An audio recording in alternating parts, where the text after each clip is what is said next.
Welcome to our geometry lesson. Today, we are going to explore the fascinating world of line symmetry. Have you ever noticed how some shapes look exactly the same on both sides? That is what we call symmetry. It is like a reflection creating a perfect match. So, what exactly is line symmetry? A figure has line symmetry if you can fold it along a line so that the two halves match exactly. This special line where you fold it is called the line of symmetry. Think of it like a mirror line.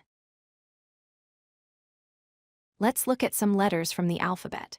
The letter A, the letter M, and the letter U. Notice the dotted line running straight up and down. That is a vertical line of symmetry. If you folded these letters along that line, the left side would land perfectly on top of the right side. Lines of symmetry do not always have to be up and down. They can also go side to side. This is called a horizontal line of symmetry. Look at the letter B and this arrow shape. The line runs across the middle, dividing the top and bottom into identical halves. But wait, there is more.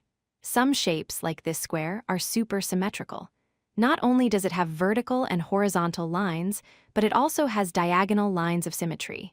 You can fold a square from corner to corner, and it still matches perfectly. Different shapes have different numbers of symmetry lines. A rectangle has two lines of symmetry, one vertical and one horizontal. However, an isosceles triangle usually has just one line of symmetry running right down the center. It is important to remember that not everything is symmetrical. Some shapes, like the letter F, a scalene triangle, or this key, cannot be folded to match. We say these shapes have zero lines of symmetry.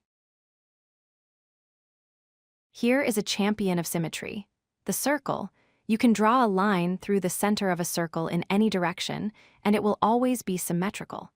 A circle has an infinite number of lines of symmetry. Symmetry is everywhere around us in the real world. You can find it in nature, like the leaves on a tree. You can find it in objects we use, like a pair of glasses. And you can find beautiful symmetry in snowflakes falling from the sky. To wrap up, remember that line symmetry is all about reflection and matching halves. The fold line is the line of symmetry. It can be vertical, horizontal, or diagonal. And remember, some shapes have no symmetry, while others, like the circle, have infinite symmetry. If you like this video, hit that like button and don't forget to subscribe. Visit codelucky.com for more such useful content.